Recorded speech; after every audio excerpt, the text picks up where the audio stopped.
1500 কোটি টাকা যে আমাদের উপার্জন, এটা সম্পূর্ণ আমাদের নিজস্ব অর্থায়নে, যা বাংলাদেশের ভাবমূর্তি উজ্জ্বল হয়েছে। আমাদের দুর্ভাগ্য যে আমাদের দেশের কিছু, আমি বলবো যে রাজনৈতিক দেউলিয়াপন্ন যারা একেবারে রাজনৈতিকভাবে দেউলিয়া, এদের কিছু বক্তব্য, আর আমাদের দেশে কিছু আছে বুদ্ধি বেচিয়ে জীবিকা নির্বাহ করে যাহারা, সেই তথাকথিত বুদ্ধিজীবী, অনবরত তারা বাংলাদেশের বিরুদ্ধে গিবাদ গাচ্ছে এবং বাংলাদেশের বিরুদ্ধে অপপ্রচার চালাচ্ছে। সবাইকে এটাই আহ্বান করব, আমাদের বৃক্ষরোপণ করতে হবে। পহেলা আষাঢ় থেকে আওয়ামী লীগ সবসময় বৃক্ষরোপণ করে থাকে, আমাদের কৃষক লীগের মাধ্যমে আমাদের এই বৃক্ষরোপণ কর্মসূচিটা অব্যাহত রাখতে হবে।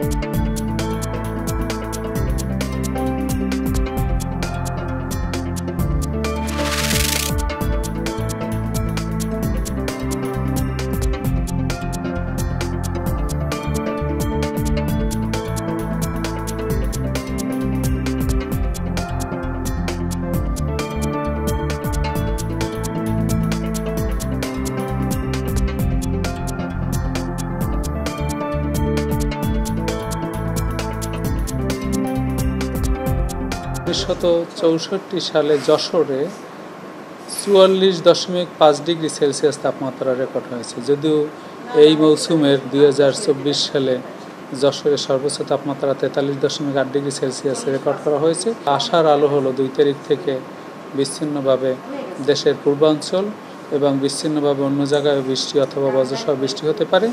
তখন ওই বৃষ্টি বা বজ্রসহ বৃষ্টি হলে তাপমাত্রা অনেকটাই সহনশীল পর্যায়ে চলে আসবে। ভালো ভালো GPA 5 বা GPA মার্কের সংস্কৃতি যেটা দাঁড়িয়েছে সেটা টিকে থাকবে, কিন্তু আসলে সন্তানদের মধ্যে উদ্ভাবনী শক্তি কিন্তু সেভাবে করে গড়ে উঠবে না। আবহাওয়া অবস্থার পরিপ্রেক্ষিতে জেলাভিত্তিক যাতে সিদ্ধান্তটা নিতে পারা যায়, শৈত্যপ্রবাহের সময় হতে পারে, গরমকালে তাপদাহের কারণে হতে পারে, সেক্ষেত্রে নির্দিষ্ট জেলায় যাতে করে তারা সেই সিদ্ধান্তটা জেলাভিত্তিক নিতে পারেন, সেই জন্য আমরা একটা নীতিমালা অবশ্যই প্রস্তুত করব। ক্লাইমেট ডেভেলপমেন্ট অর্থাৎ উন্নয়নকে জলবায়ু পরিবর্তনের চশমা দিয়ে দেখা। সুতরাং এটা কিন্তু এখন আপনাদের চ্যালেঞ্জ। আপনারা বাংলাদেশে একটা সেক্টর বা খাত তুলে ধরেন যেখানে জলবায়ু পরিবর্তনের প্রভাব আমরা ফিল করছি না।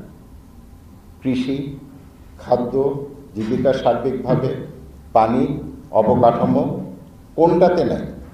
তাহলে এখানে কন্টেন্টের তো কোনো ঘাটতি হওয়ার কথা না।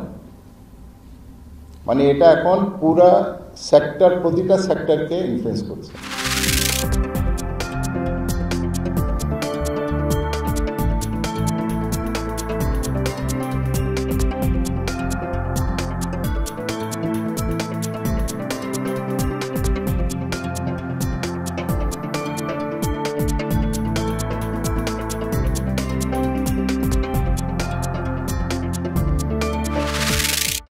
ঢাকা শহরে সবুজের পরিমাণ গত 1 দশকে প্রায় 8% কমেছে। 28 বছরে রাজধানীর 85% জলাভূমি আমরা হারিয়েছি। ঢাকা শহরের 2 সিটি কর্পোরেশনের 129টি যে ওয়ার্ড রয়েছে তার 41টিতেই কোনো খেলার মাঠ নাই।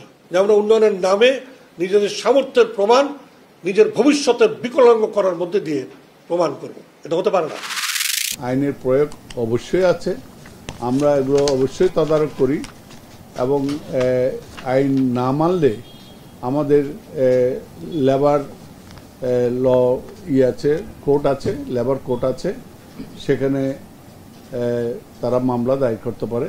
তারা যদি আইন না মানে আমাদের তাদের লাইসেন্স বাতিল করার ক্ষমতা আছে।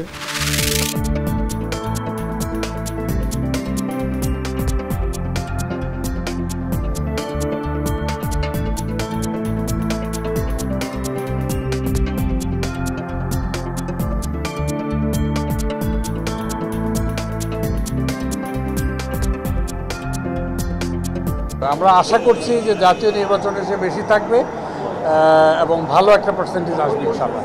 2-1টা জায়গায় বিচ্ছিন্ন আছে, সেগুলি আমরা কঠোর নজরদারিতে রাখছি। যদি বড় ধরনের কোনো ব্যত্যয় বা প্রভাব সৃষ্টি করে সেটাকে আমরা মেনে নিব না, আমরা যেখানে যেটা প্রযোজ্য সেটা ব্যবহার করব।